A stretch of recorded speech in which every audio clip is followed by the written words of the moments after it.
ఇంట్లో ఇలా మైకులు పెట్టుకుంటే ఎంత పెద్దగా పిలిస్తే మాత్రం ఎలా వినిపిస్తుంది? లాభం లేదు కానీ ఇల్లు ఖాళీ చేయండి.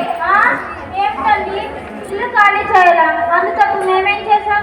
ఏం చేసామని చిన్నగా అడుగుతున్నావా? ఇల్లంతా మసి చేసామయ్యా. మసా? అవును అవును, గోడ పగులించలా ఈ భజన ఏమిటి? ఇంట్లో ఈ ధూప దీపాలేమిటి? అయ్యేయో, వంటింటికి బెడ్రూమ్కి తేడా తెలియకుండా చేసావనంటయ్యా.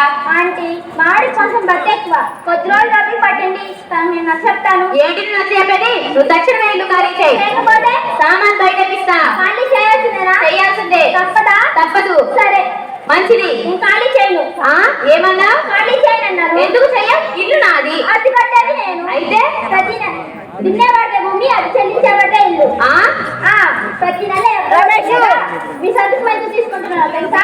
కోర్టులో దావా తగిలించాలంటే చేయడానికి 20,000 పడుతుంది. అప్పుడు మా సగటేమో కానీ మీరు మాత్రం ఉండదు. అసలే బీపీ షుగర్ అన్నీ ఉన్నాయి. అమ్మో అమ్మో, ఎంత దురాలోచన! దురాలోచన కాదు, దూరాలోచన.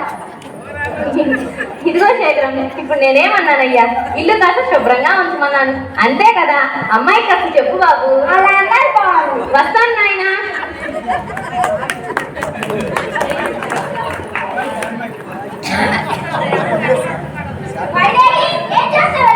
దేవుడికి ధూపం వేస్తున్నానండి. ధూప దీపాల వల్ల ఇల్లంతా మసిపడిపోయిందని ఇప్పుడు దాకా ఓటర్మ నన్ను వాయించి వెళ్ళింది. వైదేహి, నన్ను చూడు, నిమ్మ పండులా ఉండేవాడు, నేరేడు పండులా తయారు చేస్తాను కదా. చేశానండి. నా పూజలు ఫలించి ముక్కోటి దేవతల్లో ఒక్కరైనా కరుణించి మనకు సంతానం ప్రసాదిస్తే అదే చాలు. నీ మొక్కం మొగ్గుని పక్కన పెట్టి మొక్కులు మొక్కుకుంటూ కూర్చుంటే మన ఏ లాభం? జ్ఞానం లేదు మీకు. అవును మీకే. శ్రీరాముడు ఎలా పుట్టాడు? పాయసం తాగితే. సీతమ్మ ఎలా పుట్టింది? ప్రేమను దుమ్మితే. ఎలా పుట్టింది? సంతానం సన్నండి. అదేగా మీకు చేతనండి. తిరిగి ఆఫీస్కి వెళ్తాం, తెస్తానండి. అసలు బ్రహ్మచారిగా ఉండిపోయిన బాగుండాలి. ఇదిగోండి టిఫిన్. దత్తోజనం అండి. అటు దేవుడికి పరిహారంగా మనకు ఉపహారంగా ఉంటుందని దత్తోజనం చేశాను. నా కర్మ ఏమిటమ్మాయి అల్లుడేదో ఆవేశపడుతున్నాడు? ఏం లేదు పిన్ని గారు, టిఫిన్ పెట్టమంటే పెట్టాను. దత్తోజనం టిఫిన్ పెట్టమంటే పెట్టాను, తినకుండా అడిగి వెళ్తున్నాడు. ఏమిటయ్యో, ఆడపిల్ల మీదకి వంటకాల మీద వేస్తున్నారే? ఏదమ్మా టిఫిన్? ఇదిగోండి పిన్ని గారు. ఆహా, అమృతం లాగా ఉందమ్మా. ఏమయ్యా శేఖరం, అమ్మ ఎంత రుచిగా వంట చేసి పెడితే తినకుండా అలిగి వెళ్తావా? టిఫిన్ అంటారా? ఎందుకనరు? కడుపు కన్నం తినేవాళ్ళు ఎవరు టిఫిన్ అన్నారు? నేనంటానయ్యా, నీ తండ్రి తాతలు గట్టిగా ఉన్నారంటే ఇలాంటి హెల్దీ ఫుడ్డే కారణం. అలా చెప్పండి పిన్ని గారు. చెప్తానమ్మా, చెప్పకపోతే తప్పు తెలుసుకునేది ఎలాగా? ఇంకొంచెం దత్తోజనం పెట్టినా పిన్ని గారు? వద్దమ్మా, ఇంటికి వెళ్ళేటప్పుడు తీసుకువెళ్తాను.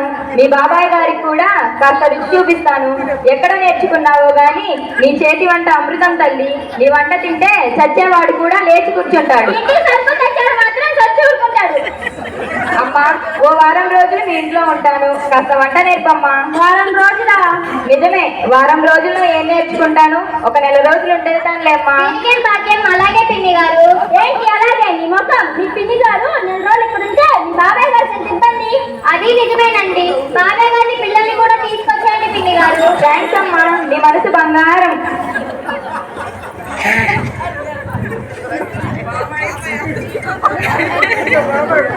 పాపం ఎవడో ముష్టివాడు. అవును, ఇంటా బయట ముష్టివాడు ఎక్కువైపోతుంది. వచ్చిన వాడిని కొమ్మని చెప్పకూడదు. లోపలికి రా బాబు. వాణి లోపలికి రమ్మంటారేంటండి? పెట్టకపోయినా పెట్టేవాడిని చూపించమన్నారు. ఆహా, నేను ధర్మసోక్ష. అమ్మా వైదేహి, ఇవాళ వైకుంఠ ఏకాదశి కదా, భక్తుల్ని పరీక్షించడానికి సాక్షాత్తు ఆ శ్రీ మహావిష్ణువే ముష్టివాడి రూపంలో వచ్చాడేమో. నువ్వు ఆశ్చర్యంలో నుంచి చేరుకునేలోగా అతను అంతర్ధానం కావచ్చు. ఆగు తండ్రి, వెళ్ళిపోకు నాయన. వాడు మీ బాబా అనుకున్నావంటే తండ్రి అపచారం చెంపలేసుకోండి, ఆయన కాళ్ళ మీద పడండి. మా వారి అజ్ఞానాన్ని మన్నించి లోపలికి దయచేయండి స్వామి. ఎవరా నువ్వు? రమ్మగానే లోపలికి వచ్చేయడమేనా? అమ్మా వైదేహి, ఏం జరిగిందండి? ఎలా చెప్పేది?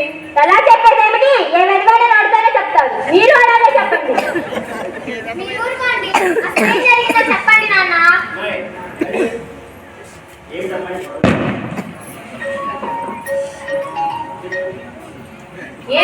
గొడవ? మన వైదేహి వాళ్ళ నాన్నగారు అంటండి. ఏం జరిగిందో ఏమో తెగ కుమిలిపోతున్నారు పాపం. ఏం జరిగిందండి? ఎలా చెప్పేది? నా నోటితో నేను చెప్పలేను. చెప్పించండి. చెప్తానమ్మా. దేవుడు మేలు చేసి మన ఊరి వాళ్ళంతా చందాలు వేసుకొని ఊళ్ళో రామాయణం కట్టారమ్మా. రామాలయం కడితే ఏం చేయందుకు? ప్రసాదం చాలంటే పెద్దలేదా మీకు? చెప్పండి నాన్న. ఆ శ్రీరామచంద్రమూర్తి నా కల్లో కనిపించి, ఒరే సుబ్బారావు, ఈ ఊరి వాళ్ళంతా నాకు ఆలనైతే కట్టారు కానీ నైవేద్యం సంగతి మర్చిపోయారు. నువ్వైనా నిత్య నైవేద్యం ఏర్పాటు చేయరా అని చెప్పాడమ్మా. ఈ మాట మీ అన్నలతో చెప్తే ఇంట్లో నుంచి కొట్టి తరిమేశారమ్మా. దేవునికి ఇంత నైవేద్యం అడిగినందుకు కన్న తండ్రి మీద చేయి చేసుకుంటారా? దుర్మార్గులు, ఇక నుండి మీరు ఇక్కడే ఉండండి నాన్న. అన్నయ్య మొక్కలు చూడవద్దు. ఎప్పుడు తిన్నారో ఏమో, టిఫిన్ తెస్తానుండండి. వద్దమ్మా, అక్కడ నా రాముడు ఎంతో ఆకలిగా ఉన్నాడు. దేవుడు మేలు చేసి ఆ శ్రీరామచంద్రమూర్తి ఆకలి తీరే వరకు నేను పచ్చి గంగనైనా ఉంటాను. అదేదో మీ అల్లుడు గారు ఏర్పాటు చేస్తారులే నాన్న. మా వల్ల రాదు. ఏమిటయ్యో, మామగారు దేవుడికి ఇంత నైవేద్యం అడిగితే ఏదో నీ బంగారం అడిగినట్టు అలా బాధపడుతున్నావేంటి?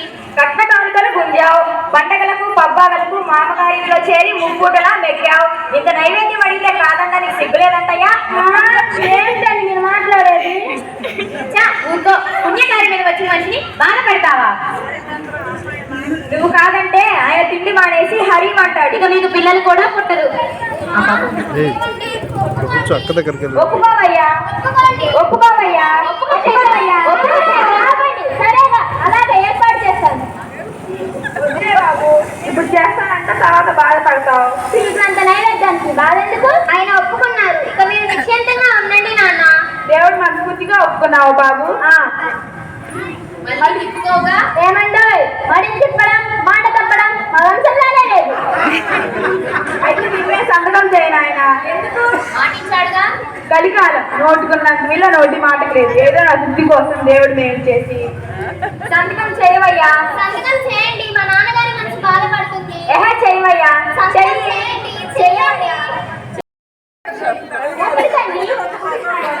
ఆగని వాళ్ళు డబ్బులు ఇస్తాను నైవేద్యానికి ఇంత గోళ చేసి మర్చిపోయి వెళ్ళిపోతున్నారేంటి? డబ్బులు ఎందుకు ఆయన? దేవుడు మేలు చేసి ఈ పొలం రాసిచ్చావుగా. నీ సంతకం చేసిన కాగితం అదే రాదు. నైవేద్యం అంటే నేను నెగ్గుతాను అనుకున్నా కానీ పొలం కాజేస్తాను అనుకోలేదు. ఇంకేం మేలు చేస్తాడు? 2 ఎకరాలు గోవిందా చేశాడు. నేను ఒప్పుకోను. సంతకం చేసిన తర్వాత నువ్వు ఒప్పుకునేదేమిటి? అసలు జ్ఞానులు కాదు, మీ ఇద్దరే నా పాప మంచారు. చాలే నోర్మి. కింది సంతకం పెట్టేటప్పుడు పైన ఏముందో చదవక్కర్లేదు. అంటే అంటే ఏమిటయ్యా? ఏ పనైనా చేసేటప్పుడు కాస్త ముందు వెనక ఆలోచించుకొని చేయాలని తెలీదా? పైగా బాగా చదువుకొని ఉద్యోగం వెలగబడుతున్నావు. అట్టాపు ఇట్టాపు చేరి నా బుర్ర తినేసి నన్ను ఆలోచించకుండా చేసి ఇప్పుడు నానే తప్పంటారా? బంగారం లాంటి పొలం పోయింది. అబ్బా, పోతే పోయిందండి. ఇకనైనా భగవంతుడు కరుణించి మనకు సంతానం ఇస్తాడు. యారు కలుడు కళ్ళు తుడుచుకో, దేవుడు నీకు మేలు చేస్తాడు. నేను కూడా వెళ్ళొస్తానయ్యా శేఖరం. నేను క్షణం కనిపించకపోతే మీ బాబాయ్ గారికి ఊపిరాడదు. వెళ్ళొస్తానమ్మా. అలాగే పిన్ని గారు. అలాగే వెళ్తానమ్మా. అలాగే అంటుంది. మాకు వినపడింది లేవయ్యా. మరి కదలండి. 1 నిమిషం పిన్ని గారు, మర్చిపోయాను. ఇదిగోండి పిన్ని గారు దర్శనం. ఇదయ్యా శేఖరం విషయం. వెళ్ళొస్తానమ్మా. వచ్చేటప్పుడు ఇది పట్టండి.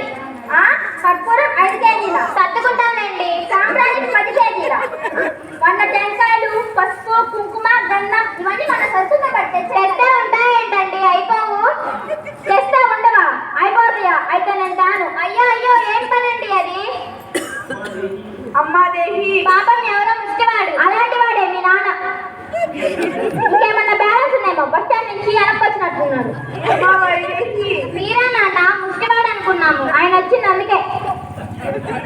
ఏంటి నాన్న వెనక్కొచ్చారు? ఆరోగ్యం బాగానే ఉంది కదా? ఆయనకు బాగానే ఉంటుంది, మనమే జాగ్రత్త పడాలి. దేవుడు మీకు మేలు చేస్తాడు. దేవుడు మీకు మేలు చేస్తాడు. ఇప్పుడు మీరు ఎందుకు వచ్చారో చెప్పండి. అమ్మా, బస్ స్టాండ్ లో పూజారి కనిపించాడమ్మా, విషయం చెప్పాను. ఇక నాకు సంతానం కలుగుతుందని చెప్పాడా నాన్న? అమ్మవారికి పసుపు కుంకుమలు కూడా సమర్పిస్తే దేవుడు తప్పక మేలు చేస్తాడమ్మా. ఇచ్చేద్దాం నాన్న. వాటితో పాటు గాజులు కూడా. అవి కూడా ఇచ్చేద్దాం నాన్న. కొట్టివే. నేను మాట తప్పనని మీకు తెలుసుగా నాన్న. ఇదిగో నేను చెప్తున్నాను, పసుపు కుంకుమలకు మనం బాధపడాల్సిన అవసరం లేదు. కళ్ళు మూసుకొని పట్టే, కావాలంటే నేను వేస్తాను. మంచి రోజు చూసి ఇచ్చేద్దాం నాన్న. ఆ ఏర్పాటు నేను చూసుకుంటానమ్మా, మీకు గాజులు ఇస్తే చాలు. అమ్మవారికి మోచేతుల వరకు గాజులు తొలగించండి. నేను అడిగింది ఆ గాజులు కాదు నాయన, మరి దేవుడి మీద చేసి అమ్మాయి చేసుకున్న బంగారు గాజులు. ఇదిగో దేవుడు నీకు మేలు చేస్తాడు. ఏమిటండి అలా పడిపోయారు? లేవండి. పడిపోయారు. నీకు విడాకులు ఇచ్చే తప్ప లేవలేదు. భగవంతుడా, మా వారు నాకు విడాకులు ఇవ్వకుండా చూడండి స్వామి. నీకు 1000 టెంకాయలు కొడతాను.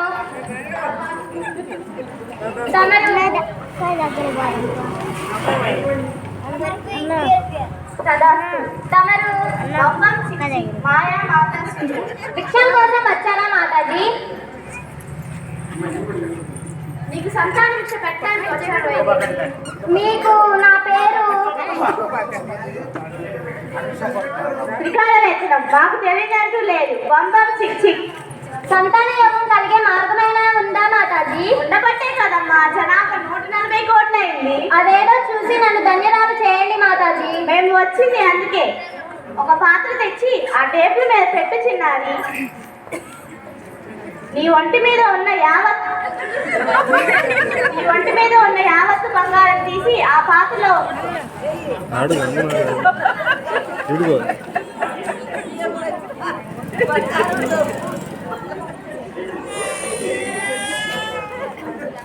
మరి ఆ మెడలోది? మాతాజీ, అది మాంగళ్యం. ఇల్లాలికి అవసరం, సంతానం అనవసరమా? మరీ అవసరం. మరి బంబం చిక్ చిక్. ఆ పాత్రకి మూత పెట్టు. తూర్పుకు తిరిగి బంబం చిక్ చిక్ అను మంత్రాన్ని 20 సార్లు జపించు. ఆ తరువాత ఆ పాత్రలో ఉన్న సువర్ణ రక్ష తీసి మీ ఆయనచే మీ మెడలో కట్టించుకో. ఇక వద్దన్నా సంతానమే.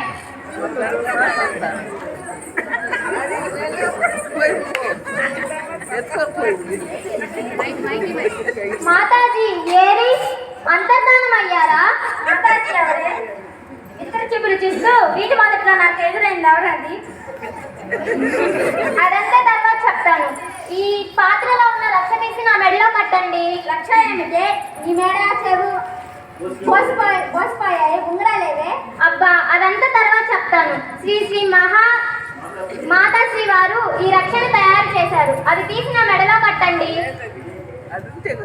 ఇదేంటి ఇంకా తెల్లకాయకుంది? పిచ్చి తల్లి, రాగి మంగళను రాగి రేకులను నమ్ముకుంటే మోసపోక తప్పదు. బమ్మం చిక్ చిక్. ఇదంతా మోసమా? ఏవండి నా ఏవండి, అప్పులు పాలైపోయినా ఏనాడు నీ నగలు అడగలేదు కదే. లాభం లేదు కానీ నా మాట నువ్వు లెక్క చేయట్లేదు. ఏంటంటే మీరు మాట్లాడేది?